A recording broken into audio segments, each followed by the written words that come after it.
Boss, ఎక్కడికి అంత జోరుగా పరిగెడుతున్నావు? నిన్ను సంపాదించడానికే. అదేంటి, ఇప్పటికే చాలా సంపాదించావు కదా?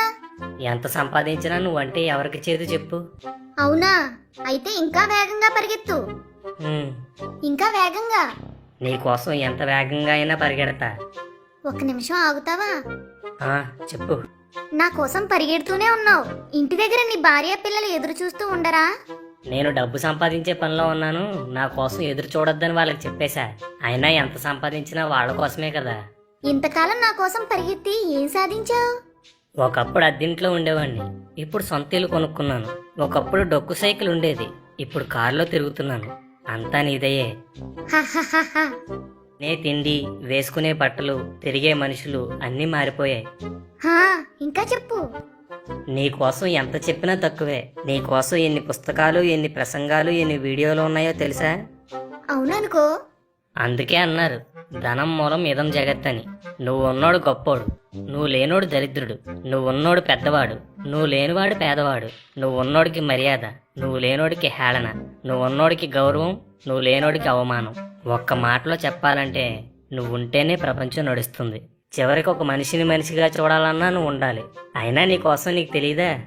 నీ నోటితో వినడం వేరు కదా. హహ. అవును, నువ్వు క్రైస్తవుడు అనుకుంటా. అవునవును, నీ రాక నాకు దేవుడిచ్చిన ఆశీర్వాదం. అందుకేనా ఆ ఆశీర్వాదంలో పడి మీ దేవుణ్ణి వదిలేసావు? అదేంటి, నేనేమి అలా చేయలేదు. ప్రతి వారం తప్పకుండా చర్చికి వెళ్తాను, డ్రెస్సింగ్ భాగం కూడా తప్పకుండా వేస్తాను. అవి క్రైస్తవులు అందరూ చేస్తారు. మరి ఇంకేంటి? నువ్వేమంటున్నావో నాకు అర్థం కాలేదు. నన్ను సంపాదించడానికి రోజులో 12 గంటలైనా కష్టపడతావు, కానీ ఆ సంపాదనకు కారణమైన దేవునికి ఒక్క గంట కూడా ఇవ్వవు. వారంలో 6 రోజులు కష్టపడినా ఒక్క 200 ఎక్కువ సంపాదించే అవకాశం ఉంటే ఆదివారం చర్చి కూడా మానేస్తావు. అవునా కాదా? అంటే అవునా కాదా? అవును, కానీ ఆ డబ్బులో కొంత భాగాన్ని సేవకిస్తున్నాను.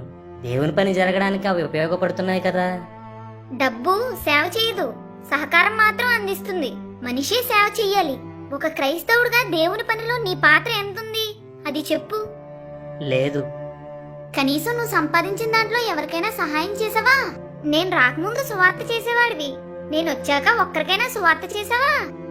అది సంపాదించడం ప్రారంభించాక ఒక్కరోజైనా కుటుంబంతో కలిసి ప్రార్థన చేసుకున్నావా?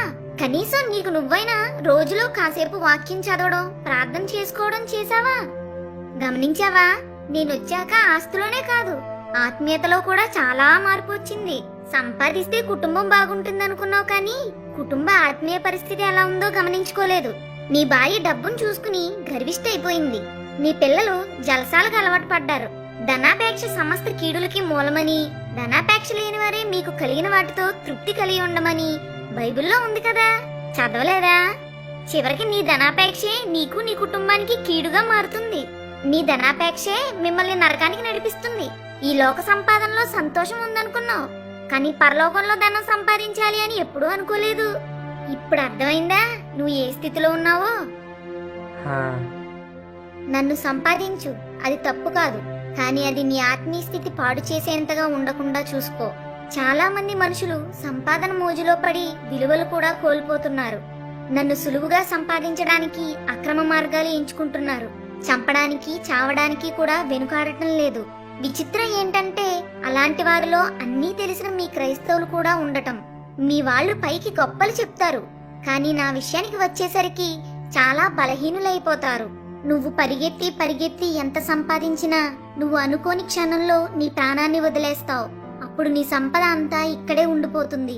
నువ్వు ఈ లోకానికి ఏమీ తీసుకురాకుండా వచ్చావు, అలాగే నువ్వు సంపాదించినది అంతా ఇక్కడే వదిలి వెళ్ళిపోతావు. నువ్వు ఒంటరిగా వెళ్లి దేవుని ఎదుట తీర్పులో నిలబడాల్సి వస్తుంది. అప్పుడు నువ్వు దేవునికి ఏం లెక్క అప్పచెప్తావు? ఏం సమాధానం చెప్తావు? జాగ్రత్తగా ఆలోచించుకో. నీ జీవితంలో ఏది విలువైనదో దానికి ఎక్కువ సమయాన్ని కేటాయించు. నిన్ను మీ దేవుడు పాలించేలా చూసుకో, నేను పాలించేలా కాదు. బతకడానికి డబ్బు సంపాదించాలి, కానీ చాలామంది సంపాదనే జీవితంగా గడుపుతున్నారు. డబ్బు వ్యామోహంలో పడి కుటుంబాలను నిర్లక్ష్యం చేసేవారిగా, ఒకరితో ఒకరు సంబంధం లేనివారిగా, ఆత్మీయ జీవితాల్ని పట్టించుకోని వారిగా బతుకుతున్నాం. ఇప్పటికైనా అశాశ్వతమైన ధనం విషయంలో మన ఆలోచన మార్చుకుందాం. ఆమేన్.